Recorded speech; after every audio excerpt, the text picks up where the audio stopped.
ჩინეთის შემდეგ ტრამპმა ირანს გამაფრთხილებელი განცხადება გაუკეთა. დრო იწურება. ცნობების მიხედვით, ბრძოლა ამ კვირაში შეიძლება დაიწყოს. ღაზაში ისრაელმა 7 ოქტომბრის ერთ-ერთი უკანასკნელი დამგეგმავი გაანეიტრალა. ამასობაში ევროვიზიაზე ანტიისრაელური პროტესტები დაიწყო. ჩვენი ბელამი ბელუჩი ფარულად ესწრება ნაკბას აქციას. და რაც მან აღმოაჩინა, ნამდვილად შოკის მომგვრელია. ჩვენ ყველაფერს ახლავე განვიხილავთ. რა ხდება ამ კვირაში? ნახეთ ტრამპი. რას ამბობს ის ჩინეთში ვიზიტის შემდეგ? მან თქვა, რომ სამხედრო ტექნიკას არ გადასცემს, ეს დიდი განცხადება. მან ეს დღეს თქვა, ეს დიდი განცხადება. მან ეს მტკიცედ თქვა. მაგრამ ამავე დროს თქვა, იცით, ისინი იქ ბევრ ნავთობს ყიდულობენ და სურთ ასე გაგრძელება. მას სურს, რომ ჰორმუზის სრუტე გაიხსნას. ასე რომ მე მეთხანს აღარ მოვითმენ. არა, ნამდვილად არა. მათ უნდა დადონ შეთანხმება. ნებისმიერი გონიერი ადამიანი შეთანხმებას დადებდა. მაგრამ შეიძლება ისინი გიჟები იყვნენ.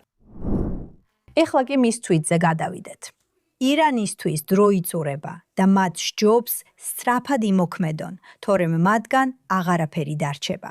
დრო გადამწყვეტია. ჩვენი ემილი არ არის აქ, მაგრამ ჩვენთან ერთად არიან ორი შესანიშნავი სტუმარი, თანაწამყვანი. ადი ადილი, საოცარი აქტივისტი და ჩვენი მეგობარი რაქელ კაპათანი, რომელიც უკვე მესამედ ბრუნდება ჩვენს გადაცემაში. ის ყოფილი სერჟანტი და მთავრობის პრესპიკერია. კარგით მეგობრებო, ისევ აქ ვართ. გონია რომ ყოველ კვირას ამაზე ვსაუბრობთ. როდის დაიწყება ისევ? დაიწყება კი ისევ. ჩინეთში მოგზაურობა ძალიან მნიშვნელოვანი იყო. ვფიქრობ, ეს ისაა, რასაც ტრამპი გარკვეულწილად ყოველწილად ისწრაფოდა. ეხლა რაც შეეხება ჩინეთს, ისინი დაინტერესებულნი იყვნენ. ეს წინა კვირასაც თქვი ერთ-ერთ ინტერვიუში. მათ ტაივანი და ჩიპების წარმოება აინტერესებდათ და იცით მსოფლიოში საუკეთესო ჩიპების წარმოება აქვთ. ასევე მთელი ეს ხელოვნური ინტელექტის ცივი ომი. შეგვიძლია ამ გლობალურ ჭადრაგზეც ვისაუბროთ. მაგრამ ირანის მხრივ რა თქვა ტრამპმა ისეთი, რაც ჩვენ არ ვიცით?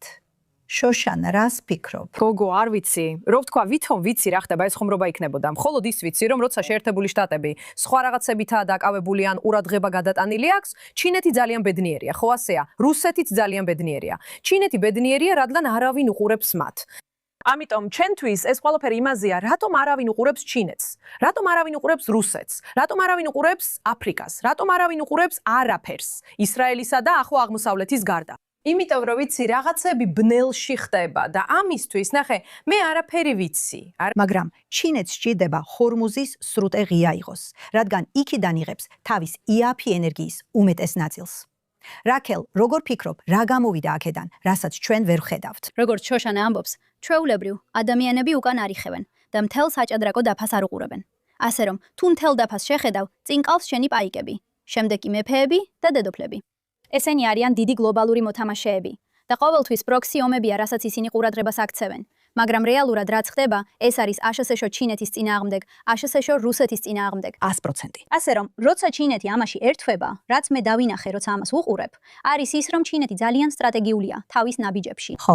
და ფაქტობრივად მათაც აღარ აქვთ მოთმინება ირანთან, ხო, როგორც კი ისინი სრუტეს დახურავენ და ეუბნებიან, რას აკეთებთ და ფიქრობენ თავიანთვის.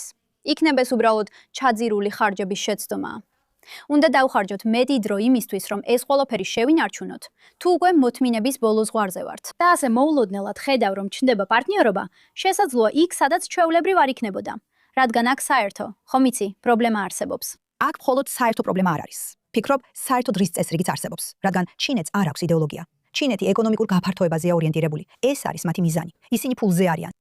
მათ არ აინტერესებთ. ისინი ირანს დასახმარებლად არ მისულან.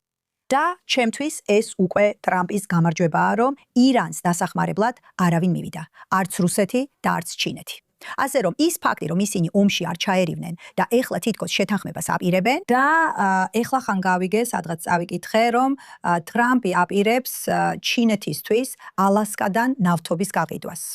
ისე იმდენი რამ ხდება და ვფიქრობ, რომ ალბათ საუკეთესო რამ, რაც ამ ყველაფრიდან გამოვიდა, არის ის, რომ ჩინეთმა თქვა, ჩვენ ირანს ხელახლა არ შევაიარაღებთ. უდაოდ.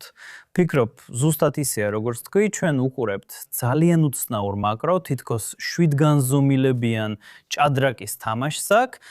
და მქონდა გულწრფელად რო თქვა, ჩემს Instagram გვერდზე მქონდა პატარა საუბარი ჩემს გამომწერებთან სტორიების საშუალებით. ვკითხე მათ, საერთოდ რას წარმოადგენს ჩინეთი. საუბრობდით მოგზაურობაზე, მაგრამ მერე პოლიტიკაზე გადავედით. და ბევრი ადამიანი, ვინც ჩინეთში იყო, ვინც ჩინურ კომპანიებთან და ბიზნესებთან მუშაობს, მითხრა, რომ ჩინეთი აკეთებს იმას, რაც ჩინეთისთვისაა კარგი. ისინი, ზუსტად როგორც შენ თქვი, არ ხელმძღვანელობენ იდეოლოგიით. მე თავიდან ვფიქრობდი, რომ ისინი ირანის მხარეს არიან. ისინი რუსეთთან არიან დაკავშირებულები, რადგან აშშ-ს წინააღმდეგ არიან. მაგრამ ახლა, როდესაც ტრამპი ჩინეთში ჩავიდა, ხედროთ, რომ ყველაფერი ასე შავ-თეთრად არ არის. და ჩვენ შეგვიძლია, ზუსტად როგორც შენ თქვი, შეგვიძლია დაინახო უცნაური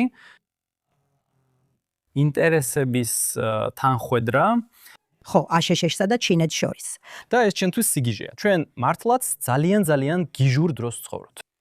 საინტერესო ამის ყურება. მართლა, ძალიან საინტერესო ამის ყურება. უბრალოდ იმედი მაქვს, ისევ არ დაგვაყრიან რაკეტებს თავზე, მაგრამ საბოლოოდ ჩვენ წინა რიგში ვზივართ. ჩვენ ნამდვილად წინა რიგში ვზივართ, მაგრამ საბოლოოდ რაღაც აუცილებლად წაიღო თან. და ვფიქრობ, ეს არის ის, რომ კარგი ირანს ხელახლა აღარ შევაიარაღებთ, აღარ ჩავერევით. უბრალოდ თვალს დავხუჭავთ. ჰორმუზის სრუტე ღია რჩება, გაგრძელდება. გულისხმობ, ვერ ვხედავ, როგორ შეიძლება ეს სხვანაირად დასრულდეს გარდა რეჟიმის დამხობისა, მაგრამ ეს მარტივი არ არის. ეს ადამიანები იმდენად ღრმად არიან გამჯდარი ამდენ პროვინციაში. მათ 47 წლის განმავლობაში იმდენი ზიანი მიაგენეს. უბრალოდ არ ვიცი ეს 4 ივლისამდე გაკეთდება თუ არა. და ვიცი, რომ ეს ის რაღაცაა, რითაც ტრამპს სურს შევიდეს გამარჯვებით 4 ივლისს ამერიკის 250 წლის იუბილეზე, რომ თქვას, ნახეთ. და გამოიცანით, კიდევ ვის სჭირდება გამარჯვება თავისი არჩევნებისთვის. ბიბი, მასაც სჭირდება გამარჯვება. შესაძლოა არჩევნები სექტემბერში ჩატარდეს, თუ ომი არ გადაიდებს არჩევნებს. მაგრამ ეს აქ ძალიან ხშირად არ ხდება. მასაც სჭირდება გამარჯვება. ამიტომ ვფიქრობ და იმედიც მაქვს, ხო იცით, ყოველ კვირას ვიცინასწარმეტყველებთ ესეთ რაღაცებს, მგონია რომ შეიძლება ამ კვირაში ომი გქონდეს.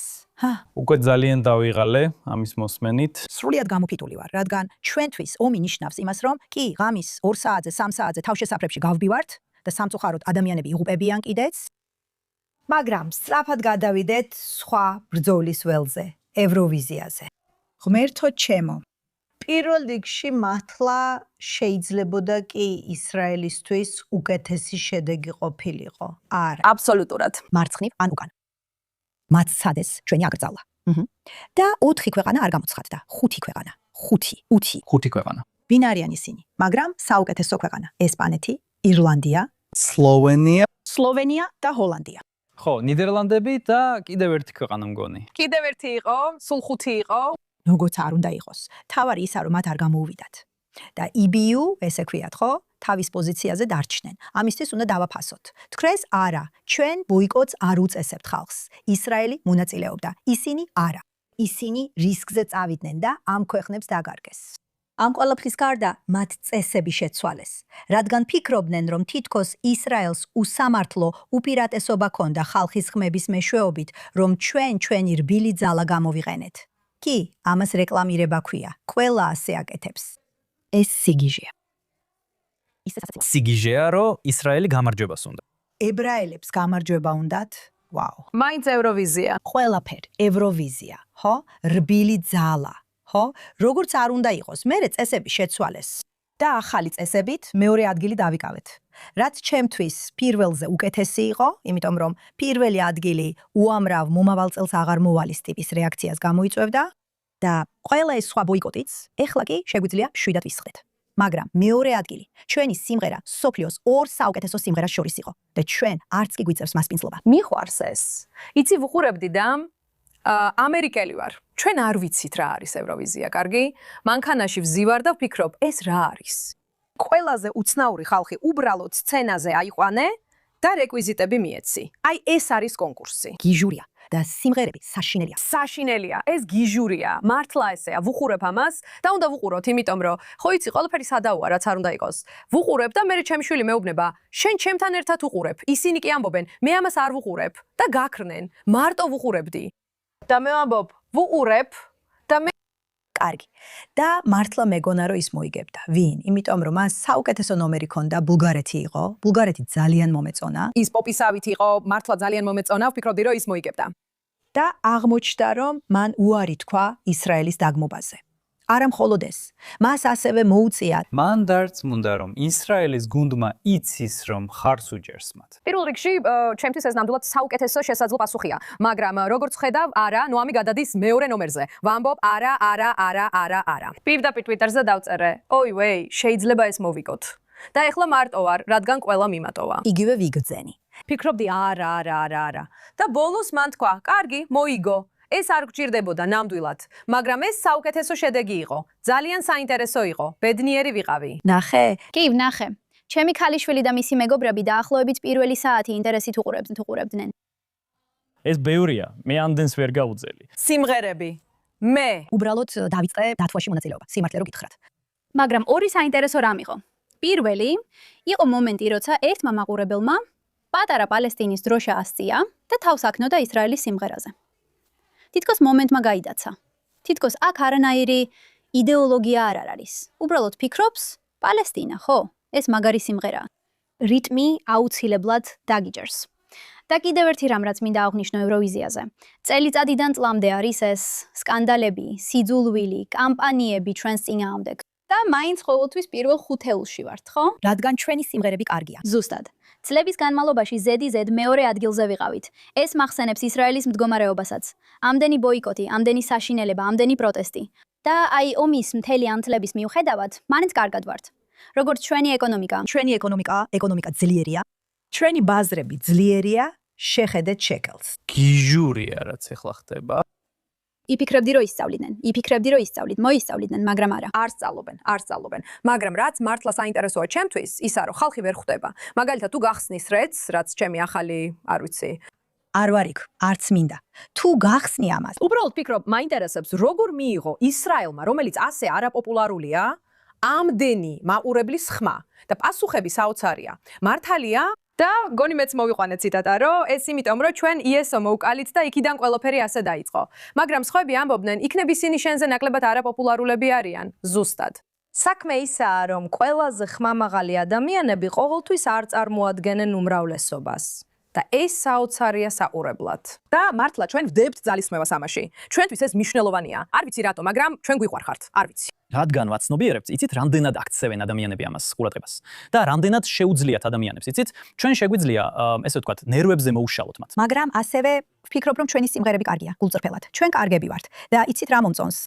ფიქრობ ეს ძალიან კარგია, რადგან ბოლო 2 წელი, პირველი წელი, რა თქმა უნდა, ყველაზე მტკივნეული წელი იყო ოქტომბერთან, სიმღერასთან ოქტომბრის წვიმა, ერთად, რომელიც ძირითადად, გვაიძულეს შეგვეცვალა სიმღერა, რადგან ის ძალიან პოლიტიკურია. თავდაპირველად მას ერქვა October Rain, ოქტომბრის წვიმა და მერე შეცვალეს ქარიშხალზე. ხო, ქარიშხალი, ზუსტად. October Rain-იდან Hurricane-ზე, რადგან ოქტომბერი ძალიან პოლიტიკურ თემად ითვლებოდა. ლამაზი სიმღერა, ყველა ვტიროდით, შაშან ნოვას გადარჩენილი, საოცარი სიმღერა, საოცარი. შენ დაწერე ეს სიმღერა. Riley. დაწერა თავისი საკუთარი სიმღერა? ხო. ასე რომ, მან არა მხოლოდ მეორე ადგილი აიღო გასულ წელს, არამედ მისი სიმღერაც, რომელიც თავად დაწერა, ძალიან უხდება ამ ადგილს. მან შესანიშნავად შეასრულა. ის ისეთი ლამაზი იყო. მართლა ავტირდი. და წელს თითქმის ისეა. თითქოს ტრაუმიდან გამოვდივართ და გვაქვს უფრო მხიარული, ენერგიული სიმღერა, რომელსაც შეიძლება სხვადასხვა მნიშვნელობა ჰქონდეს, მაგალითად მიშელის ამ ბიჭის დატოვებაზე, რაც არ უნდა იყოს. მართლა მომწონს ბოლო წლების ევოლუცია. მიუხედავად იმისა, რომ შენ ხედვიანი ხარ, ბოლო რამ, რასაც ევროვიზიაზე ვიტყვი, ისაა, რომ კომუნიკაციების და PR-ის სამყაროდან გამომდინარე, ცუდი PR-ი არ არსებობს, რადგან ისინი ამას ყველაფერს აკეთებენ. და როგორ ფიქრობ, ეს რას აკეთებს? ისრაელელ არტისტზე ყურადღების გამახვილებს იწვევს და ეხმარება მის ნიჩს წარმოჩენაში. BBC-სა და Sky News-ზე ბევრი სიუჟეტი იყო ისრაელის მონაწილეობაზე, ხო? და მერე შენ იქ ხარ, შემდეგ ისინი ხვდებიან ამ ბიტს და ეს BBC-ს ქალი იწყებს მისთვის ძალიან რთული კითხვების დასმას. და ის უბრალოდ კარგი ბიჭია. ვიცი. მე ვფიქრობ, რომ ეს ყველაზე ძლიერია. უნდა ადგეს და იმღეროს. და ხედავ, რომ ის უბრალოდ კარგი ბიჭია. და ისინი ამბობენ, რა აზრი გაქვს ამაზე? ან ის ამბობს, ნახე, მე ამით არ ვკავდები, ქენ აკეთებს ამას. მე ვფიქრობ, რომ ეს უკუშედექს იძლევა.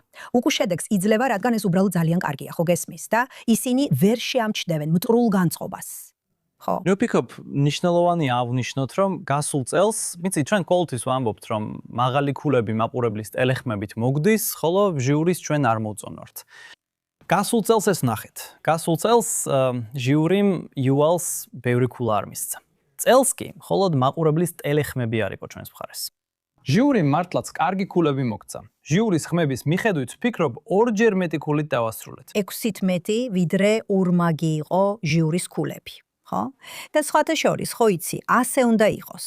რადგან როცა ყველა სიმღერას უსმენ, გულწრფელად რომ თქვა, ჩვენ მართლაც გქონდა. წელს სრული კატასტროფა იყო, ვაუ, ძალიან ცხელი იყო. ძალიან ცხელი იყო. ბრიჯი, შეუძლებელი იყო მოსმენა. ღმერთო, ბრიტანეთში, მსოფლიოში საუკეთესო მუსიკის ავტორები ყავთ. რატომ აკეთებთ ასეთ რაღაცებს? ის ბიკი ძალიან მეწოდება. ჰარიმ მართლა მიატოლა ის. ის მარტო იყო თავის საქმეში. დანია მასზე ზრუნავდა. ხო, აი ასე იყო. ნახე ის ვიდეო. ის უბრალოდ მარტო იჯდა კაბინაში. სადი ოჩაი. ისინი ასე იყვნენ. კარგი რა. ეს ისეთი ცუდი იყო, მაგრამ ბრიტანეთო, თქვენ ხო ბითლზები შექმენით. ღმერთის გულისათვის ვერ ახერხებთ კარგ ევროვიზიის სიმღერას. ეს სიმღერა იყო, არ ვიცი რა იყო. ეს იყო თითქოს ლომების მეფე და თუნუქის კაცი. არ ვიცი. როგორც არ უნდა იყოს, ეს უბრალოდ საშინელებაა. მაგრამ ეს აჩვენებს, ფიქრობ, რაც თქვით და რაც თქვით სიმართლეა. შეიძლება სწორედ ისინი, ვინც ყველაზე მეტად სულთ, ყველაზე ხმაურიანები არიან, ხო? მაგრამ უმეტესობას უბრალოდ არ აინტერესებს და მათ უბრალოდ სიმღერის კონკურსის ურება უნდათ. და ასე უნდა ვიყოთ ჩვენც. ჩვენ მხოლოდ სიმღერის კონკურსით გვინდა ვიყოთ დაკავებული. არ გჭირდება ამ ყველაფრის გარშემო დრამის ატანა. ის მშვენიერი მომღერალია, შესანიშნავი და მშვენიერი ახალგაზრდა. დავაცადოთ სიმღერა და შევაფასოთ ისინი სიმღერის მიხედვით. რაშიც მგონია რომ მართალი ხარ ადი, გონია რომ წელს უფრო ახლოს მივედით ამასთან. გონია რომ ხალხი უკვე იღლება ამ ყველაფრით, ხო? და მე ვფიქრობ რომ სწორედ ეს არის. ხალხი უბრალოდ ფიქრობს, მოდი გავაგრძელოთ. ხო, დაიღალნენ ამით. და ის ბიჭიც კი პალესტინის დროშით თითქოს ზედმეტად შორს წავიდა. ვითომ მეც ჩემს წვრილს შევიტან. დაიჭირე ტელეფონი. ეხლა როცა ხმაურიან ხალხს ვსაუბრობთ, ჩვენი ბელამი ბელუჩი, რომელიც ძალიან მალე დაბრუნდება ისრაელში, რაღაც საკმაოდ მამაცი გააკეთა. მან დაიხურა ქეფიე და ინკოგნიტოდ წავიდა ნაქბას აღლუმზე ნიუ-იორკში. ნახეთ ეს. 2026 წლის 16 მაისი. Bay Ridge, ნიუ-იორკი. მე ინკოგნიტოდ წავედი. მთლიანად დაფარული, რათა პროტესტში ყოფილიყავი, რომელიც ნაქბას იხსენებდა. არასოდეს გამომიცდია რამე უფრო საშიში. მიწევდა ხალხის ბრბოში დგომა, როცა ისინი სკანდირებდნენ ინტიფადა, ინტიფადა. სიკვდილი ისრაელის თავდაცვის ძალებს. ჯანდაბას, სიონისტები, სიონიზმი არ არის.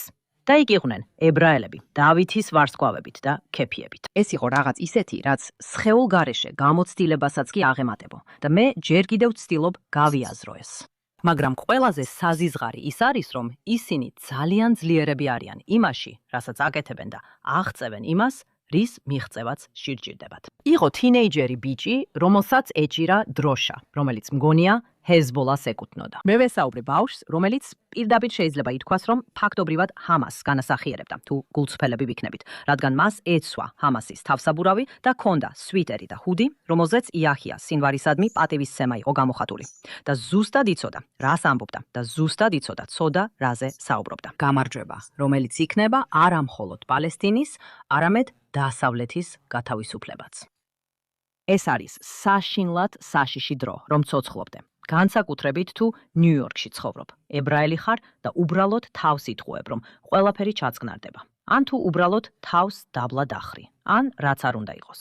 ეხლა გეტყვით, ნიუ-იორკი დასრულებულია. დასრულებულია. ვაუ. ღმერთო ჩემო, ეს საკმაოდ ბნელი და პესიმისტური შეფასებაა. ადილ, ბოლო რამდენიმე თვეა მსოფლიოს გარშემო მოგზაურობ. რას ფიქრობ ამაზე? მე, ლათინურ ამერიკაში, სადაც ძირითადად მოგზაურობდი, სიტუაცია ნამდვილად განსხვავებულია იმასთან შედარებით, რასაც ეხლა ნიუ-იორკში ვხედავთ. ეს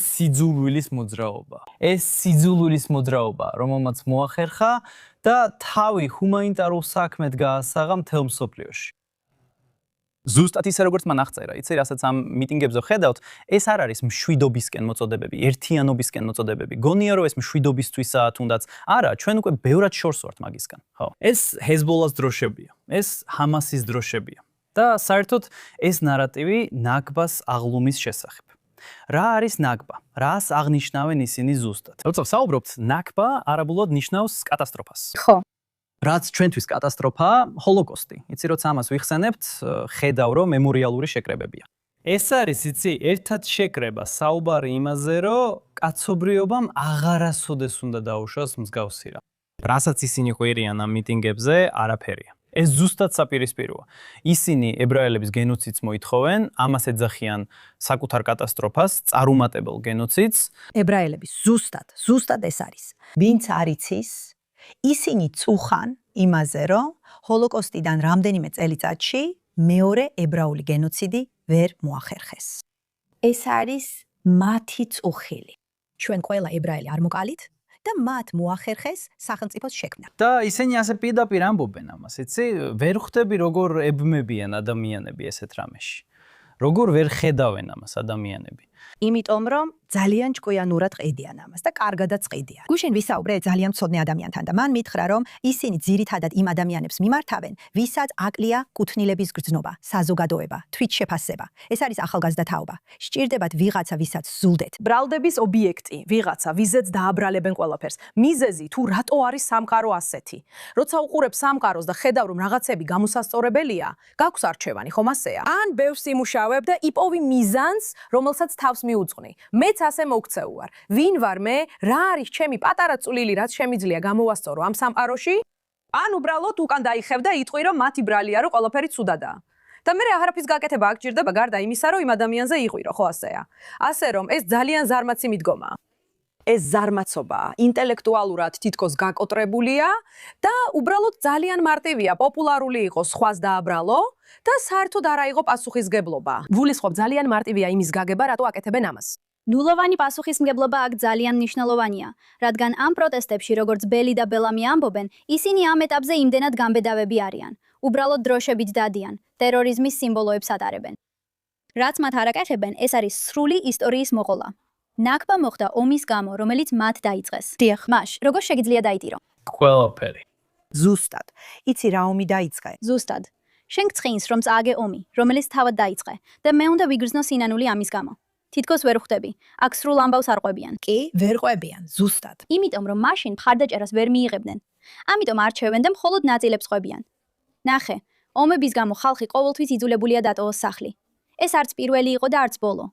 და არც მომავალში იქნება ბოლო. არა. მაგრამ ისინი სრულ ამბავს არ ყვებიან. ანუ სამწუხაროა, როცა ვინმე იძულებულია დატოვოს სახლი. რა თქმა უნდა, სამწუხაროა. ყველგან სადაც ეს ხდება სამწუხაროა. ხო. მაგრამ ისინი სრულად არ ყვებიან. მათ დაიწყეს ომი.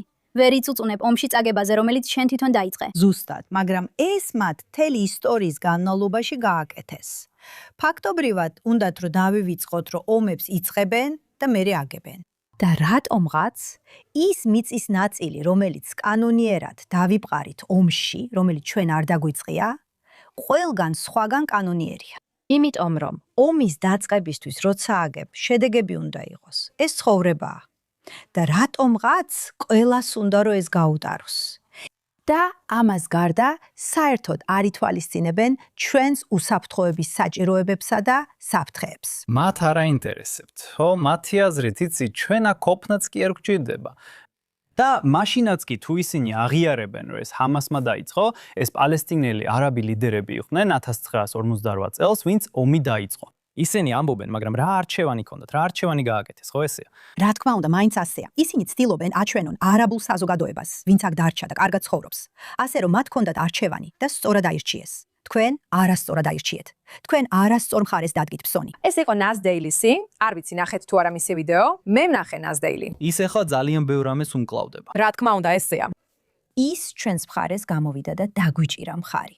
ამას მისგან ნამდვილად არ ველოდი. მან აიღო, მგონი ეს იყო მანდანის ნიუ-იორკი.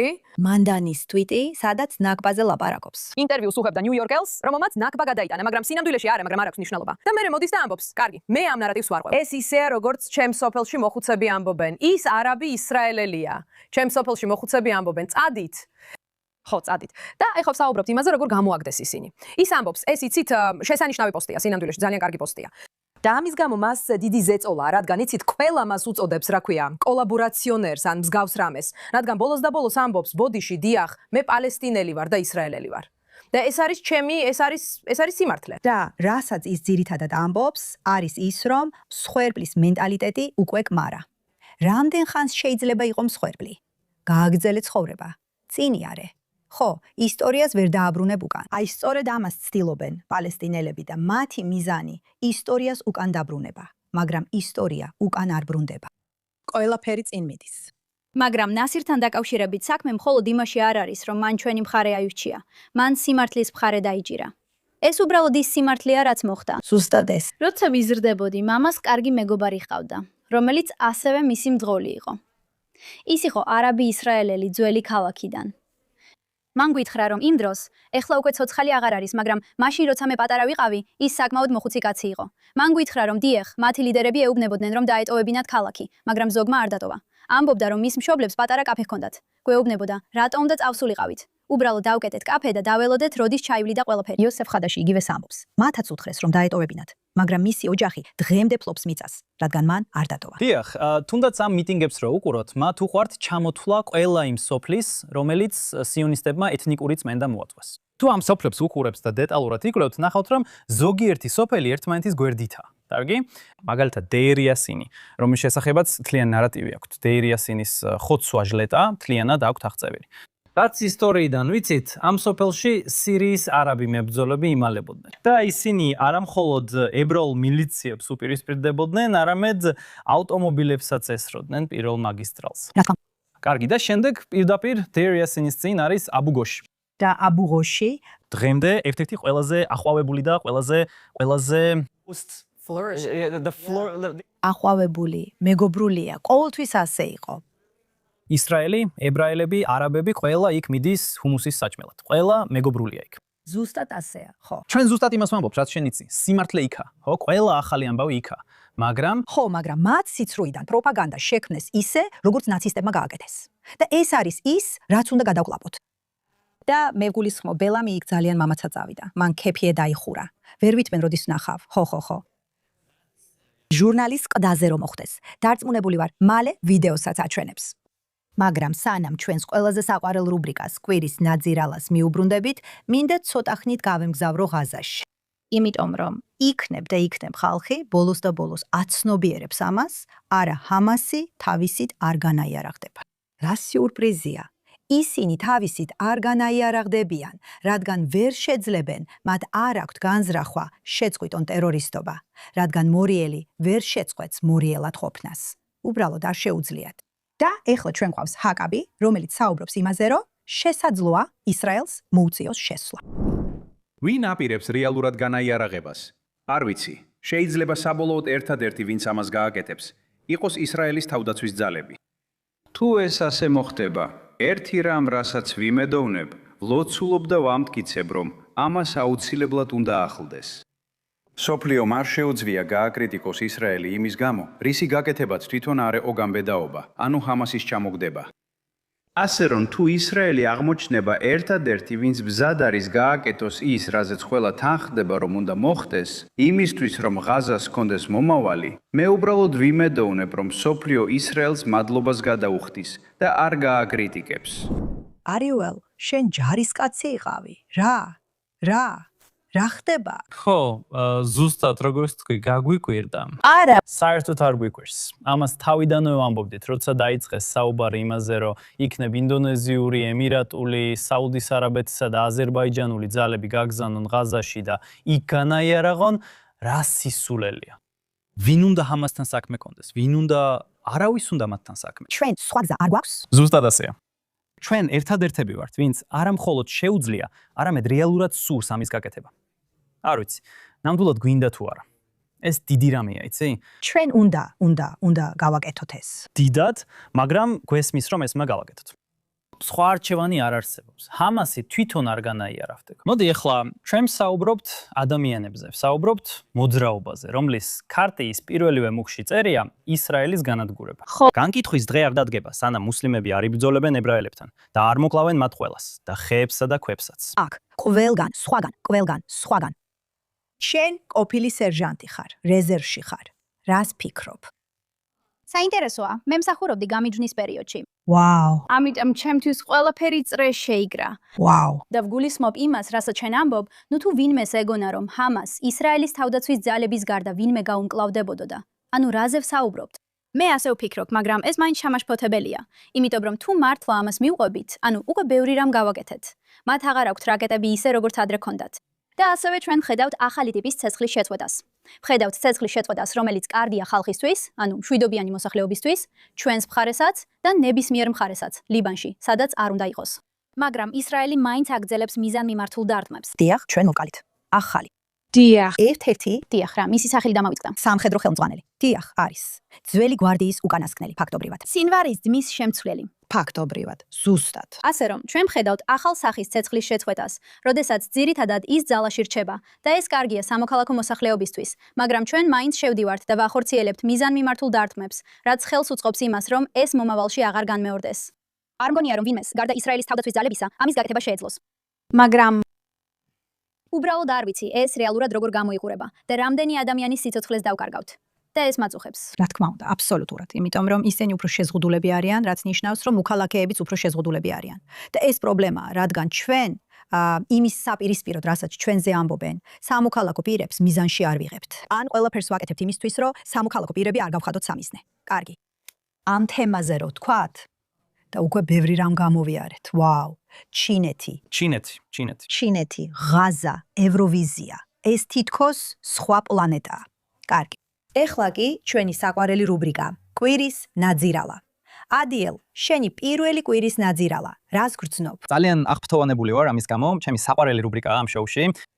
ამ კვირის ჩემი ნაძირალა ან ნაძირალები არიან ყველა ანტიისრაელელი ევროვიზიის ფანი TikTok-ზე. ყოველ წელს ისინი ისე ვიწყებენ და ავრცელებენ ამ ყველაფერს, ხო იცით კონსპირაციულ თეორიებს იმის შესახებ, თითქოს ისრაელმა გატალბა ხმების დათვლა და ასე შემდეგ. მაგრამ ჩემი საყვარელი რამ, რასაც ისინი ამბობენ, არის გასულ წელს თქვეს ავსტრიამ გადაგვარჩინაო. ეხლა ამბობენ ბულგარეთმა გადაგვარჩინაო და მე ვკითხულობ, რისგან გადაგარჩინათ? რისგან? მაგალითიც ვიღიდე რომ გაჩვენოთ.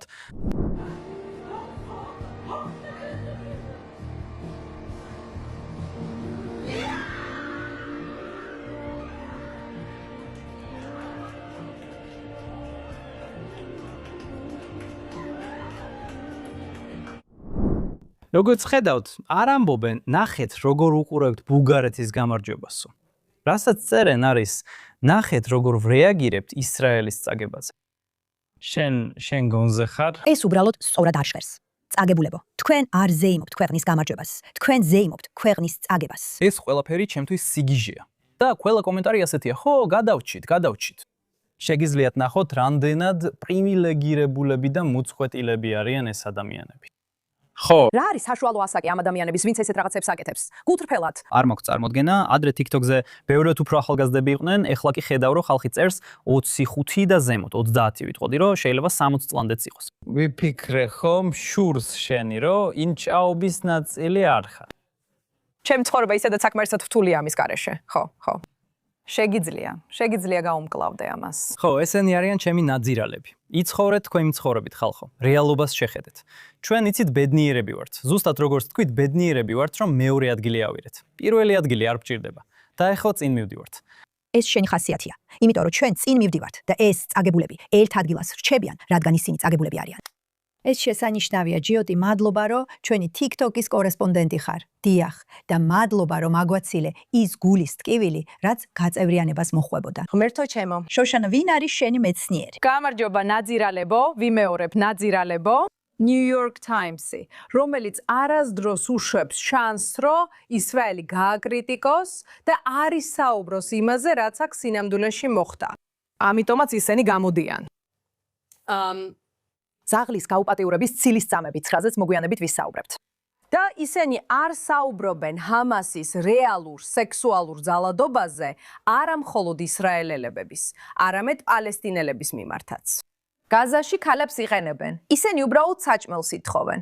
მათ სურთ შვილებზე იზრუნონ. ისინი უბრალოდ შვილებზე ზრუნვას ცდილობენ და ამისთვის სექსუალურად ავიწროებენ, სექსუალურად ძალადობენ მათზე და New York Times-ი ეხლა აღარაფერს ამბობთ. და შემდეგ მათ მთელი ეს ევროვიზიის ამბავიც უნდა წამოჭრან.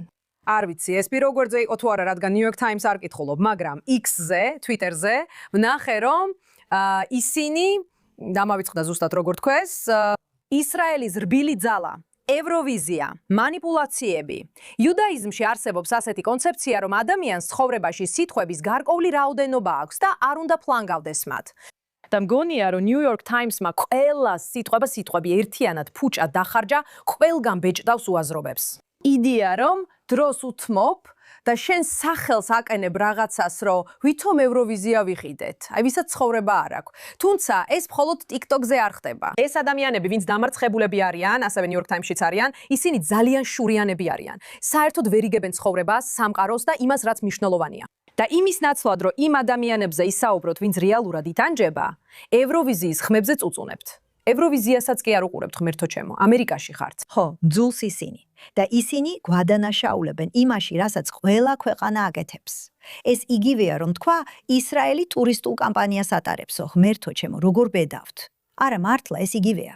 რას აკეთებენ ისინი? ისრაელსა და ებრაელებზე იმდენ სიტყვას ხარჯავენ, დაუჯერებელია. 20 წლის წინ რომ გეთქვათ ეს, არავინ დაგიჯერებდათ. ეს არის ხო გებელსი. და მე ვაგრძელებ ჩემს გეგმას, რომ გავაკეთო იოზეფ გებელსის ანტისემიტური პროპაგანდა. პრიზი. ამას ძალიან მალე გავაკეთებთ. კარგი. რაკელ, ვინ არის შენი ნაძირალა? ასე. ჩემი ნაძირალა ამ კვირაში თუ ნიუ-იორკს მივყვებით, არის მამდანი.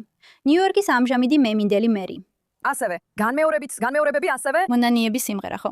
და მიზეზი, რატომაც ამ კვირაში მას ვირჩევ, რამდენიმე რამეა. ეს უბრალოდ იმდენად აბსურდულია. პირველ რიგში, როცა ის იხრიდა კენჭს, პირველად ვიფიქრე. არ არსებობს გონიერ ადამიანს ხმა მისცეს ამ კაცს. როგორც ჩანს, ნიუ-იორკის საკმაოდ დიდმა ნაწილმა შეიძლება გონიერად არ იფიქრა.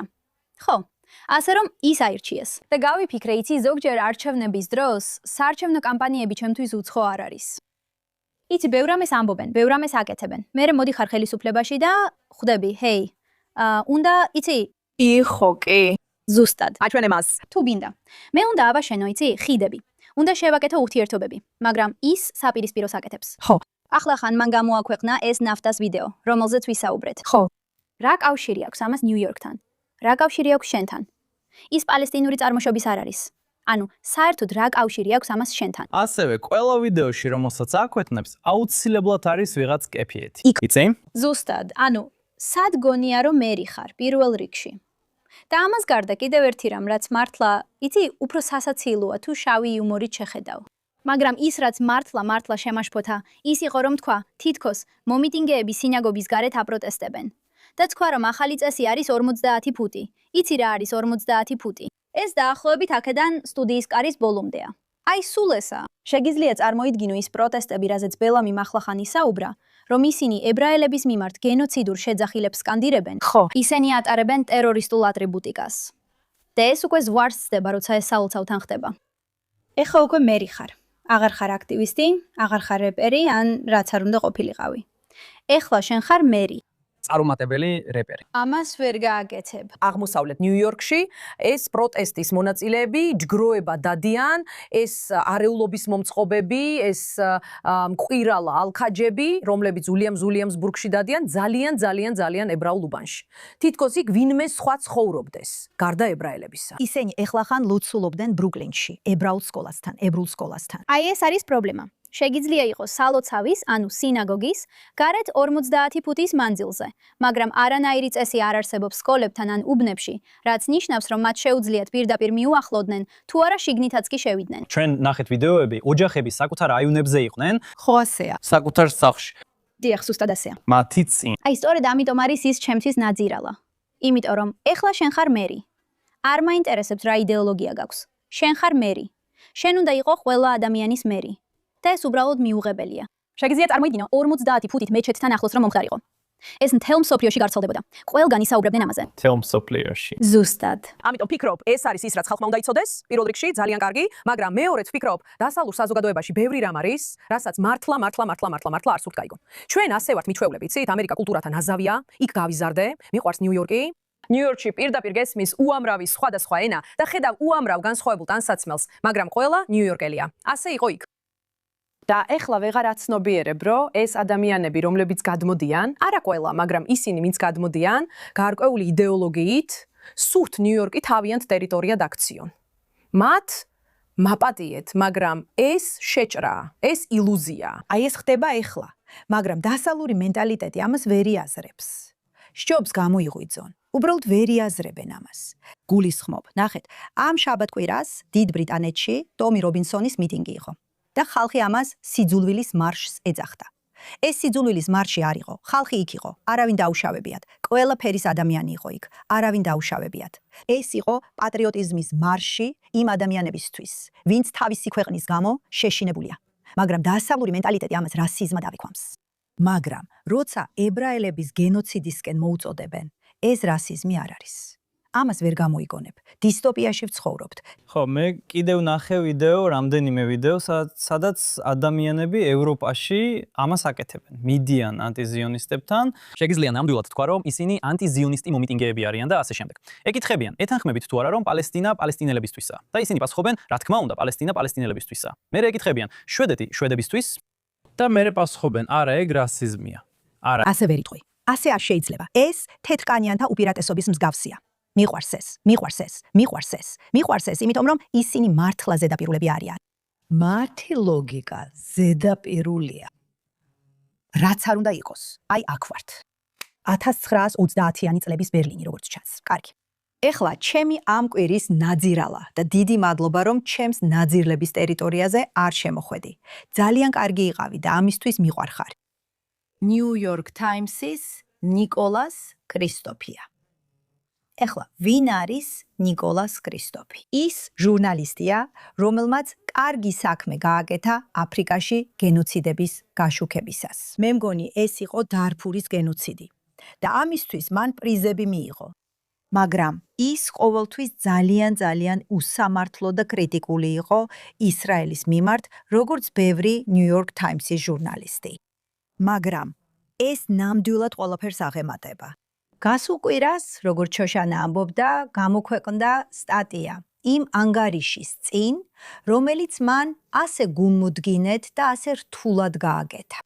კოხავ ელქაიამმა გააკეთა ანგარიში ყველა იმ სექსუალური ძალადობის შესახებ, რომელიც ქალებისა და მამაკაცების მიმართ მოხდა 7 ოქტომბერს. და როგორც თქვი, მათ ეს მასალა New York Times შესთავაზეს. New York Times-მა უარი თქვა. რატო?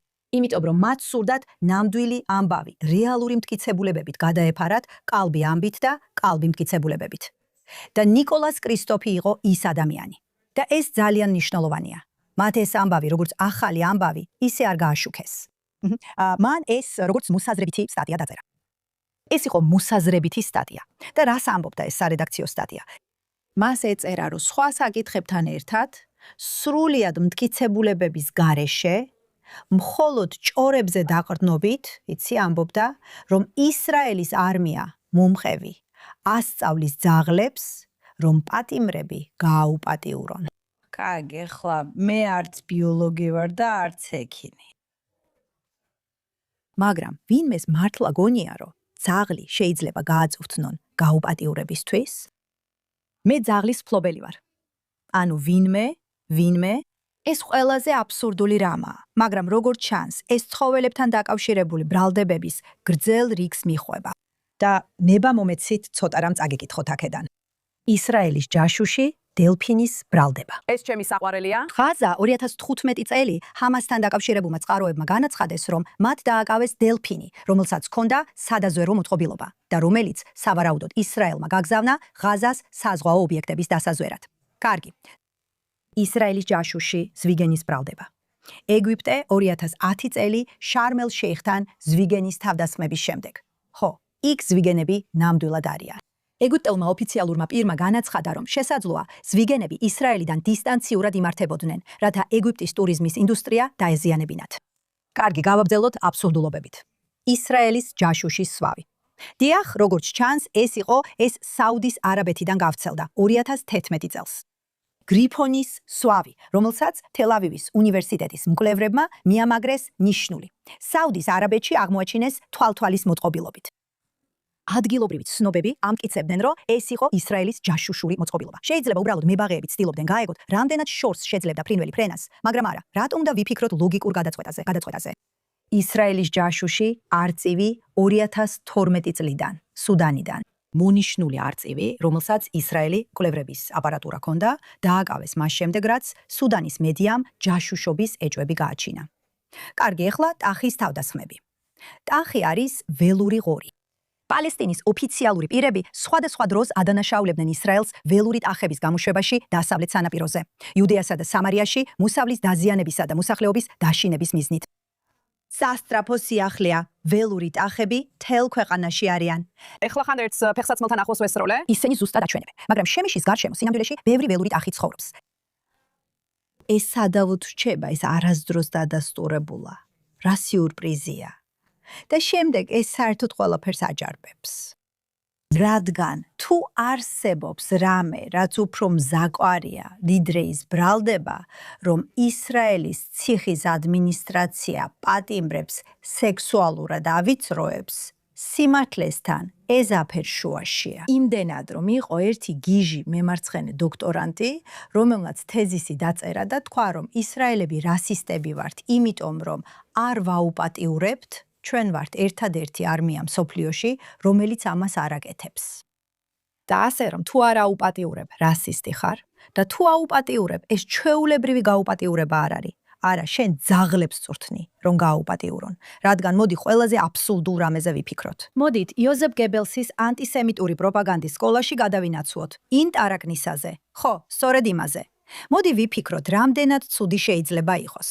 და შემდეგ ეს დასტურდება მონათხრობებით. კარგი, ყველაზე ცუდისგან, იმისგან. Okay, the worst. From ტერორისტებისგან. ხო, სწორედ მათ ვენდობით ამ მონათხრობებში. და არის არასამთავრობო ორგანიზაცია, რომელსაც ქვია, არ ვიცი, ევროკავშირი რაღაც. და ისინი ასევე ის ორგანიზაცია, რომელიც მტკიცებულებებს არ აწვდის. ისინი უბრალოდ იმეორებენ ტერორისტების, ჰამასელი პატიმრების მტკიცებულებებს. ამ ყველაფერს ემატება სტატია, რომელიც დაწერილია საშინელი ტყუილით, რაც სისხლის ცილის წამებაა, რადგან კაცისთვის, ნიკოლას კრისტოფისთვის არაფერია უფრო საზიზღარი. ეხლა ვიგებთ, მიუხედავად იმისა, რომ მან ადრე ამაზე ისაუბრა, რომ მისი მამა იყო ნაცისტი. დიახ, მისი მამა სინამდვილეში გერმანიის არმიაში მსახურობდა ომის დროს. ის არ იყო SS-ელი, არა, მაგრამ ის ომში იყო, ვერმახტში, მეორე მსოფლიო ომის დროს, ის ისტორიის არასწორ მხარეს იდგა. ასე რომ აშკარაა, ვაშლი შორს არ ვარდნილა ხიდა. და ეხლა ის საკუთარ საქციელს სხვას აბრალებს. და ეხლა იოსეფ გებელსისეულ ანტისემიტურ პროპაგანდისტულ მანერას ირგებს და ამას New York Times-ში აქვეყნებს. და New York Times-ი კიდე უფრო მეტად იცავს ამას. ზუსტად. და მე ყოველთვის მომწონს მისი პასუხი ბედნიერი დასასრულით.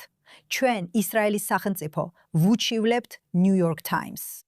და იმედი მაქვს, რომ მათ უჩივლებენ ყველა იმ ზიანისთვის, რაც მათ მიაყენეს. იმედი მაქვს, რომ მოიგებენ. ჩვენ დასამალი არაფერი გვაქვს. ხალხი ამბობს, მოგვიწევს მტკიცებულებების ჩვენება. გთხოვთ, მოდი ჩვენს ციხეებში. და ნახავ, როგორ იღებენ პატიმრები დიპლომებს და ერთობიან ჩვენს საპატიმრო სისტემაში. და შენი ტყუილები გამოჩნდება, რაც სინამდვილეშია. და იმედი მაქვს, იმდენად დიდ თანხაზე გიჩივლებთ, რომ თქვენი გამოცემა დაიხურება, რომელიც ახლა უკვე ნაცისტური პროპაგანდის გაზეთად იქცა, და პრეზიდენტ ტრამპის BBC-ს წინააღმდეგ საარჩელთან ერთად შეიძლება ახალი ეპოქა დაიწყოს ნამდვილი ჟურნალისტიკისთვის. ასე რომ ნიკოლას კრისტოფი, რომლის მამაც ნაცისტი იყო, შენ ხარ ჩემი კვირის ნაძირალა. კარგი. ვაუ. არ შემიძლია. ყოველ კვირას ერთსა და იმავეს ვამბობ. ხო, მიშველე ღმერთო. კარგი. სიტყვები არ მაქვს. არა. სიტყვები არ მაქვს. და სწორედ ამიტომ ვიწმენთ სულებს. ყოველ კვირას, კვირის გმირებით. რაკელ, დავიწყოთ შენით. ვინ არის შენი გმირი? ჩემი კვირის გმირი დაკავშირებულია რაღაცასთან, რაც ძალიან ახლოსაა ჩემს გულთან. როცა ჯარში ვიყავი, მარტოხელა ჯარისკაცი ვიყავი, რადგან ჩემი მშობლები იმ დროს შტატებში იყვნენ და ვერ დაბრუნდნენ. არ მინდოდა დალოდება ან არ მსახურება. ამიტომ დაუბრუნდი. და ათასობით მარტო ხელა ჯარისკაცი მოდის მთელი მსოფლიოდან, რომ ყოველ წელს ემსახუროს ქვეყანას. მინდა გამოვყო ერთი ადამიანი, სახელად მაიორილი ორშელიგი. ის ძალიან ბევრ საოცარ რამეს აკეთებს. ის ასევე 4 შვილის დედაა. ვაუ. ის სოციალური მუშაკი იყო. და ახლა ის არის მარტოხელა ჯარისკაცების სექციის მეთაური ისრაელის თავდაცვის ძალებში. და მას აქვს ინიციატივა, რომ მთელი ქვეყნის მასშტაბით მარტოხელა ჯარისკაცებს მეტი მხარდაჭერა გაუწიოს. ქვეყნის სხვადასხვა რეგიონში არსებობს მარტოხელა ჯარისკაცების ცენტრები და ის ახორციელებს ინიციატივას, რომ მათ მეტი მხარდაჭერა გაუწიოს. ასევე ფინანსური მხარდაჭერა. ასევე დახმარება, რომ აქ ყოფნისას მათ ჰქონდეთ მზრუნველ ოჯახები. ეს ყველაფერი. JNS-ზე მასზე სტატიაცაა, შეგიძლიათ წაიკითხოთ. მინდოდა მისი საქმიანობა გამეხსენებინა, ასევე მარტოხელა ჯარისკაცები, რომლებიც ყოველ წელს ჩამოდიან აქ თავიანთი დაბადების ქვეყნებიდან, რომ სამშობლოს ემსახურონ. და ვფიქრობ, ეს საოცარი საქმეა. მეც გავაკეთე ეს, როგორც უკვე ვთქვი. უბრალოდ მინდოდა მისი და მისი საქმიანობის გამოკვეთა. ასევე სტატიაში მან ისიც გააზიარა, რომ 4 შვილის დედაა. და ვერ წარმოუდგენია, რას გრძნობენ დედები, როცა მათი ძალიან ახალგაზრდა შვილები აქ მსახურობენ. ამიტომაც უნდა, რომ მათთვის იყოს ის მხარდაჭერა და ის გრძნობა, რაც სახს უკავშირდება. ფიქრობ, ეს ძალიან მშვენიერი ინიციატივა. უბრალოდ მინდოდა მის შესახებ და ზოგადად მარტოხელა ჯარისკაცებზე გამემახვილებინა ყურადღება. ეს საოცარია, იცით, ხალხი ამას ვერ ხვდება. ისრაელში არ იზრდები. იმიტომ რომ როცა ისრაელში იზრდები, იცი ჯარში მიდიხარ. ეს უბრალოდ ასეა. ჩემი შვილები აქ იზრდებიან. მაგრამ გაიზარდო შედარებით ფუფუნებაში, ომის გარეშე და გადახვიდე სოფლიოს მეორე მხარეს, რომ შენი სიცოცხლე საფრთხეში ჩააგდო. ეს ყველაზე დასაფასებელი რამაა სოფლიოში. და ამ ყველაფერთან ერთად მე ჯარისკაცის დედა ვარ. ადრე 2 ჯარისკაცის დედაც ვიყავი. მე ვიცი, რას ნიშნავს, როცა ისინი სახლში ბრუნდებიან. სჭირდებათ სარეცხი და აჭმევმათ. და ჩემი ქალიშვილი ყოველ კვირა დღეს მაცივრიდან საჭმელს იღებს. წარმოიდგინე, რომ სახლში არ მიდიხარ, ოჯახი არ ყავს, ვინც შაბათის თბილ სადილს გაგიკეთებს და შეგიძლია იცი შენი ჯარისკაცის ტანსაცმელი დატოვო და მერე წახვიდე იმ საჭმლით, რომელსაც მე ვამზადებ ჩემი ქალიშვილისთვის. ამ მხარდაჭერის გარეშე ყოფნა ძალიან რთულია. სწორედ ამიტომ არის ესე მნიშვნელოვანი ის, რასაც ესეთი გმირები, როგორიცაა ის, ვინც აქ მოვიყვანეთ, აკეთებენ. და გქონდეს გამბედაობა, რომ გზა ბოლომდე გაიარო. აქ მარტო იყო. დიახ. ბოლო რამდენიმე წლის განმავლობაში ომში რამდენიმე მარტოხელა ჯარისკაცი დავკარგეთ. ასე რომ დიახ, ომის გმირი ჩემთვის ის არის. ეს მშვენიერია, ძალიან ლამაზია. ლამაზი გმირი. შოშანა, ვინ არის შენი გმირი? ჩემი გმირი არის კოხავ ელხაიამ ლევი. და ეხლა ის ჩემი მეგობარია, რადგან გამიმართლა და გავიცანი. ის არის ისრაელელი ადამიანის უფლებათა ადვოკატი, რომელიც როგორც ჩვენ ყველა 7 ოქტომბრის შემდეგ სოციალურ მედიას ადევნებდა ნებდა თვალს და ხედავდა ამ საშინელ კადრებს, რომლებიც ასახავდა სექსუალურ ძალადობასა და სექსუალურ თავდასხმებს ჰამასის მხრიდან ისრაელელებზე. მან თქვა, უნდა შევაგროვო ეს მტკიცებულებები. უნდა დავრწმუნდე, რომ ეს ყველაფერი დოკუმენტირებულია და სწორად აღიქმება ისეთი, როგორიც სინამდვილეშია. და მან ახლახან გამოაქვეყნა 300 გვერდიანი ანგარიში, რომელიც მე ვერ ვკითხულობ. არა, ვერ ვკითხულობ, გეუბნებით ეხლავე, ვერ ვკითხულობ. და სხვათა შორის, მე იმ ადამიანებს შორის ვიყავი თავიდან, ბაღიარებ, ვინც ამბობდა, არაჩვენოთ ეს ვიდეოები. არაჩვენოთ ისინი მსოფლიოს. არ მაინტერესებს. მსოფლიო რას იცის, რას არ იცის, რას ჯერა ან არ ჯერა. არაჩვენოთ ისინი. ეს ძალიან ბევრია, ძალიან ტრაუმულია ისრაელელებისთვის. და ძალიან კარგად მესმის, განსაკუთრებით ეხლა, როცა პროპაგანდის ომია, რატომაც ამბობენ ადამიანები, არა, უნდა ვაჩვენოთ ეს. მაგრამ ეს ძალიან რთულია, ცოტაოდენის გაგებაც კი და რაც მან გააკეთა, მან ნამდვილად თავი შესწირა ამას. დიახ, ნამდვილად, ეჭვგარეშეა. როგორია შენი მენტალური ჯანმრთელობა? ამას კითხვა არ აქვს. და ეს, მაგრამ თავარი მნიშვნელობა პირველ რიგში ისაა, რომ მან შექმნა ახალი ტერმინი, სახელად კინოციდი. გენოციდი, ეს ძალიან რთული ამაზე საუბარი, ვიცი. რაც არის, ეს არის. მართლა ძალიან რთული ამაზე საუბარი, ვიცი. რაც არის ოჯახის და ნათესავების მოკვლა, ანუ ნათესავები შენი ოჯახია და აიძულებენ ერთმანეთს უყურონ. ხო, და მან ეს ანგარიში შეადგინა იმის საჩვენებლად, რომ ეს უბრალოდ ომის დროს მომხდარი რამ არისო, არამედ ომის ნაწილი იყო. ეს იყო თავდასხმა ისრაელელებზე, ებრაელებზე, ადამიანებზე, ვისაც ჰამასი საზღვარზე გადმოვიდა, რომ დაესხას თავს და აწამოს ყველანაირი გზით, რომ გაგვანადგუროს, რომ იესო გაანადგუროს, არა მხოლოდ ფიზიკურად, არამედ რომ არაადამიანებად გვაქციონ. და ამ ანგარიშის შედგენა იმისთვის, რომ ეს ისტორიაში დოკუმენტურად იყოს დაფიქსირებული, რომ ხალხმა ვერ უარყოს ეს, რომ ეს იყოს დოკუმენტირებული რეალობა. და ეს კიდევ უფრო ამას ჟენს ხდის New York Times, რომ მათ ეს არ გამოაქვეყნეს. ხო. არც კი მაგალითად ამ ბიჭს აძლევენ სვეტს, ყველაზე სულელური, იდიოტური, ფსიქიკურად არასტაბილური წყაროებით. ხო. წყაროები. ხო. და ქოგამი ამას წლები სჭირდება დოკუმენტირებას, რადგან ყველამ ვიცით, თუ ფოტოები და ვიდეოები არ გვაქვს, მსოფლიო იტყვის, რომ ეს არ მომხდარა. ამას წლები სჭირდება. და ადამიანები, ვინც ამბობდნენ, ყველა ქალს უნდა დაუჯერო.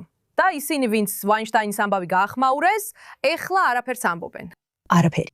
არაფერი სათქმელი. არა. ასე რომ კოჯაკი ჩემი გმირია, რადგან მან არა მხოლოდ ეს გააკეთა, არამედ ეხლა უწევს გამკლავება სამყაროსთან, რომელიც ამას უარყოფს. ხო. ჩვენ რეალურად გადავეცით მას რკინის ქალების ჯილდო ნოემბერში, მგონი დეკემბერი იყო. და მაშინაც კი მან დაიმსახურა ეს. და ეხლა კიდევ უფრო მეტად იმის გამო, რაც შეძლო. და ქეჰავ, შენ ჩვენი გმირი ხარ. და მსოფლიომ უნდა იცოდეს, რა მოხდა. და გულით გიხდი მადლობას იმისთვის, რომ ამ ადამიანების ისტორიები არასოდეს დავიწყდება. ამი, ის ძლიერი ქალია. ხო. ის მედიის წინაშე გამოდის და ამ ისტორიებზე საუბრობს. და კიდევ ერთხელ, როგორც შენ თქვი, მან თავი შესწირა და ნამდვილად დაიმსახურა ის რკინის ქალების ჯილდო, რომელიც მას გადასცით შოშანა. და ის შესანიშნავი გმირია. ადიელ, ვინ არის შენი გმირი? ვიცი რომ უკვე დაგღალა შენი ევროვიზიის ამბებმა, მაგრამ გპირდები ეს ბოლოა. ამის შემდეგ მორჩა. და სიმართლე რომ გითხრა, არც ისე ძალიან მაინტერესებს შენი ევროვიზია. უბრალოდ იმიტომ რომ ეს ყველაფერი ესეთი დიდი ამბავი გახდა. ხო. ამიტომ მეც ჩავართე ამაში. მაგრამ ჩემი კვირის გმირი, ევო ჰერცლი.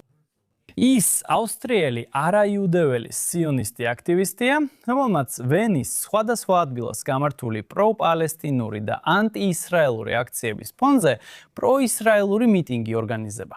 მან სხვადასხვა წრიდან ადამიანები შეკრიბა. ამ მიტინგებზე ვხედავდით ისრაელის, ავსტრიის და თავისუფალი ირანის დროშებს. მაშინაც კი ლიბანის დროშაც იყო იქ, რაც მაინტერესებს, მინდა ვკითხო, ვინ იდგა ამის უკან. რადგან ბოლო დროს ლიბანიდან საინტერესო ხმებს ვისმენთ. მაგრამ ამ ბიჭმა მართლა გაამართლა. არა მხოლოდ ევროვიზიის გამო, არამედ მანამდეც ძალიან აქტიურად და ღიად უჭერდა მხარს ისრაელს.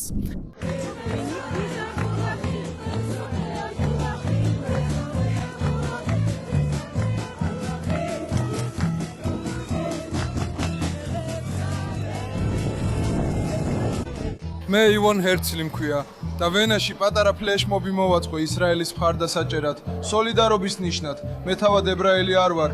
მე ავსტრიიდან ვარ და ჩვენ ერთად მოუყარეთ თავი ბევრ არაებრაელსა და ებრაელს, ასევე სხვადასხვა ქვეყნიდან ჩამოსულ ხალხს, რათა ჩვენი სოლიდარობა გამოვხატოთ ისრაელის მიმართ. და გავაგზავნოთ მესიჯი, რომ ევროვიზია ყოველთვის ინკლუზიურობას ემსახურებო და არასდროს დაუშვებთ, რომ გამორიცხვის სული ამას დააზიანებს. ასე მინდა მისი ბიოგრაფია წაგიკითხოთ. სად არის? მაინტერესებს ეს რა არის? მას რაღაც კავშირი აქვს მასთან, ხო? კი, მაქვს. საინტერესოა, რადგან არ ვარ დარწმუნებული, რომ ეს ებრაული სახელია. ჰერცლი. მართლა ესეა? გერმანული ხო არ არის, ან არ ვიცი. მაგრამ როგორც არ უნდა იყოს, მის ბიოგრაფიაში წერია. ავსტრიელი სიონისტი, რომელიც უარყოფს პუტინის მომხრე მემარჯვენეებს და ისლამისტების მომხრე მემარცხენეებს. როგორც ხედავ, ჩვენ ასე ვართ მიჩვეულები ადამიანების ყურებას. ზუსტად ასეა. ჩვენ ასე ვართ მიჩვეულები იმ ადამიანების ყურებას, ვინც მართლა ჭკუიდან გადავიდა. ბოლოს და ბოლოს ვიღაც, ვისაც გონება სწორად აქვს, იცი? და ეს საოცარია. და ჩვენ არასდროს გვითქვამს ცუდი სიტყვა, მაგრამ მინდა გულით გადაგიხადო მადლობა. შენ საოცარი ხარ. გააგრძელე ასე. მოდი კონტაქტზე ვიყოთ. მინდა ვენაში ჩამოვიდე. ბრავო. იქნებ აქ უნდა მოვიყვანოთ. ხო, გულწრფელად, ხო. და გავიგოთ, იყო თუ არა ჰერცლი მისი დიდი ხნის დაკარგული ბაბუა, ან ბაბუა ვინიცის. მე ძალიან მინდა ვიცოდე. ვინიცის ძალიან საინტერესო იქნებოდა. ვაუ. ეს შესანიშნავია. კარგია რომ ვიცით, რომ იქ ნამდვილად კარგი ადამიანები არიან. ხო. და ისინი უფრო მეტნი არიან, ვიდრე გგონია. უბრალოდ ხმაურს ისინი ქმნიან, ვინც სიძულვილს ავცელებს. ხო. კარგი, და აქედან ძალიან კარგად გადავდივართ ჩემს გმირზე. და ამას ვაკეთებ ჩემთვის და ემილი შრედერისთვის, რადგან ის აქ არ არის, მაგრამ ისიც მისი გმირი იყო. და უკვე მის შესახებ მისაუბრია. Bill Maher. ღმერთო ჩემო, კიდევ რამდენად მკაფიოდ შეიძლება ამ კაცმა ილაპარაკოს. ნახეთ ეს. და ბოლოს, ახალი წესი. რადგან გუშინ ისრაელის დაბადების დღე იყო, რომელიც სახელმწიფოდ 68 წლის წინ 14 მაისს ჩამოყალიბდა, ყველამ ან უნდა მიულოცოს დაბადების დღე, ან აღიაროს, რომ ანტისემიტია. ეხლა თავისუფალ ქვეყანაში ყველას აქვს უფლება იყოს ანტისემიტი, მაგრამ საკმარისია ისრაელის, სიონიზმის ან ნეთანიაჰუს უკან დამალვა. თუ ფიქრობთ, როგორც ეხლა ბევრი ფიქრობს, რომ ადამიანის უფლებების მხრივ ისრაელი ყველა დროის უჩხული ქვეყანაა, ან არ კითხულობთ, ან არ გაწუხებთ საკუთარი თვალთმაქცობა. რადგან ბევრად უარესი ადგილებიც არსებობს, მაგრამ ასეა დღეს. ებრაელები არ არიან, სიახლეებიც არ არის. ხალხი ამბობს, რომ მემარცხენეები და მემარჯვენეები დღეს ვერაფერზე თანხმდებიან. კი, ერთი რამ არის, რაზეც ისინი თანხმდებიან. მემარჯვენე ტაკერ კარლსონი თავის პოდკასტში ნიკ ფუენტეს და ჰოლოკოსტის უარმყოფლებს იწვევს და მათთან ერთად მსჯელობს, ვინ იყო სინამდვილეში ცუდი მეორე მსოფლიო ომში. The New York Times-ი თავის პოდკასტში იწვევს სუპერ მემარცხენე ჰასან პაიკერს, რომელსაც პროგრესულ მოაზროვნედ მოიხსენიებენ და რომელიც ამბობს სიონისტებზე. ისინი უნდა მოექცნენ ისე, როგორც ნაცისტებს, რაც ფიქრობ ნიშნავს ნიურნბერგში ჩამოხრჩობას. ეს არის ახლა პროგრესულობა? ალბათ ასეა. და დემოკრატებო, სად ხართ? თუ რომელიმე სხვა უმცირესობის ჯგუფზე ასე ისაუბრებდნენ, კენტეს ქსოვილს მოიცვამდით და 10 საქველმოქმედო კონცერტს გამართავდით. მაგრამ რადგან ხედავთ, რომ თქვენს ამომრჩეველთა დიდი ნაწილი, რომელსაც TikTok-მა twin-ი აურია, ეხლა ისრაელს უარყოფითად უყურებს, ებს მათ ახვებით მაშინ როცა უნდა ასწორებდეთ. თქვენ არ ეუბნებით თქვენს woke იდიოტებს, რომ ისრაელი არ არის კოლონიზატორი, არც აპარტეიდის სახელმწიფო და არც გენოციდს ჩადის და რომ თუ თქვენ ბავშვებო, ახლო აღმოსავლეთში ისრაელის გარდა სადმე ერთ კვირას გაატარებდით, მიხვდებოდით რა არ არის ლიბერალიზმი. მაშასე უთხარე ყველას, ვინც მეკითხება, რატომ ხარ დემოკრატების მიმართ უფრო მკაცრი, ვიდრე ადრე იყავი? სანამ ამ საკითხს მთლიანად არ მოაგვარებთ, ნუ მკითხავთ. გულისხმობ დიახ, ესეთი მორალური სიცხადე. მორალური სიცხადე. დემოკრატები მისი პარტიაა და ის მათ აკრიტიკებს, როგორც უნდა აკეთებდეს, როგორც ყველა ღირსეული დემოკრატი უნდა აკეთებდეს. იმის გამო, რომ ისინი არაფერს აკეთებენ ანტისემიტიზმის წინააღმდეგ, ახლა უკვე უკონტროლო ანტისემიტიზმის წინააღმდეგ. და ის მართალია. ზუსტად ის, რასაც შენ ამბობ, რასაც ევომ თქვა. ეს და ეს ორივე ერთ რამეზე თანხდება. ამას ეწოდება ცხენის ნალის თეორია. ასე რომ ბილ მაჰერ, მე ვერ გამოვხატავ ამას შენზე უკეთ. ზუსტად ის, რაც ეხლა თქვი, მაგრამ შენ ნამდვილად ჩვენი გმირი ხარ. ჩვენ შენაირი მეტი ხმა გჭირდება, ჩვენ გცემთ პატივს და ოფიციალურად ამ პლატფორმიდან გიწვევთ ისრაელში, რადგან იმსახურებ ერთ კვირას შესანიშნავ ისრაელის სპაში. ასე რომ მაგრამ ის მართლა ამაზე მიუთითებს, თითქოს ზუსტად ასახელებს ამას, თითქოს ზუსტად. თქვენ მათ აძლევთ უფლებას, ნაცვლად იმისა, რომ გამოასწოროთ. და მგონია, რომ ეს დღესაც მშობლებისგან იგივეს ვხედავ. მაგალითად, კარგი ძვირფასო, ეგ არის. გონია, რომ ეს მართლაც ძალიან კარგია და შესანიშნავი. და ასე შემდეგ, მაგრამ არა. თქვენი შვილები, თქვენი ამომრჩევლები, ადამიანები, რომლებიც თქვენგან სწავლობენ, მათ სჭირდებათ საზღვრები, მათ სჭირდებათ სიმართლე, მათ სჭირდებათ იმის გაგება, რა არის სწორი და რა არასწორი. და დემოკრატები უბრალოდ ამბობენ, როგორც გინდათ, ყველას თავისი სიმართლე აქვს. აი ამიტომ არიან ისინი კატასტროფა. რადგან სწორედ ეს აძლევთ მათ არჩევნებში გამარჯვებას დღესდღეობით. მაგრამ შოშანეს მართალია, რაღაც ძალიან კორუმპირებულია იმაში, თუ როგორი ლიდერობაა დღეს. ნამდვილი ლიდერობა არ არსებობს. ლიდერობა არ არის ის, რომ ჩავატაროთ გამოკითხვა, ვნახოთ, რას ფიქრობს ყველა და მერე იმ წინადადებას ვითხვი. ლიდერობა ნიშნავს იმას, რომ ეს უნდა ხდებოდეს. როცა ლიდერი ხარ, შენი ხედვა, შენი იდეოლოგია და შენი მიმართულება წინ უნდა წასციო. გამოკითხვებს არ უნდა ამოწმებდე და სწორედ ესაა ლიდერობის ნაკლებობა. დიახ, ესაა პრობლემა. 100%. შემდეგ კი ტრამპზე გადადიხარ, რომელიც ძალიან მკაფიოდ ამბობს, რა უნდა გააკეთოს. ამიტომაც ადამიანები მასთან თავს აიგივებენ. ამიტომაც მოსწონთ ის ხალხს. იმიტომ რომ ის ნამდვილი ლიდერია. და არც ერთი დემოკრატების მხარეს არავის ვხედავ. არ მინდა ეს თქვა, მაგრამ ასე. არავის ვხედავ ნამდვილი ლიდერის უნარებით. ისინი უბრალოდ გამოკითხვებს ატარებენ და აკვირდებიან, სად განან სხვები. ეს არ არის ის, რასაც მე გულისხმობ. იგივეა დიდ ბრიტანეთში, სხვათა შორის. ეს ნამდვილი ლიდერობა არ არის. როგორც არ უნდა იყოს, კიდევ ერთი კვირა დასრულდა და ჩვენ ვლოცულობთ ჩვენი ჯარისკაცებისთვის. ვლოცულობთ, რომ ჩვენი დაჭრილი ჯარისკაცები გამუჯამრთელდნენ. ვლოცულობთ, რომ ყველა ადამიანი რეგიონში დრაცული იყოს ლოცულობთ ახალ დღეს, როცა ირანში აღარ იქნება მომწამლელი ისლამისტური რეჟიმი, რათა ირანის ხალხი იყოს თავისუფალი. და მომავალ კვირას ისევ გნახავთ. მადლობა ყურებისთვის.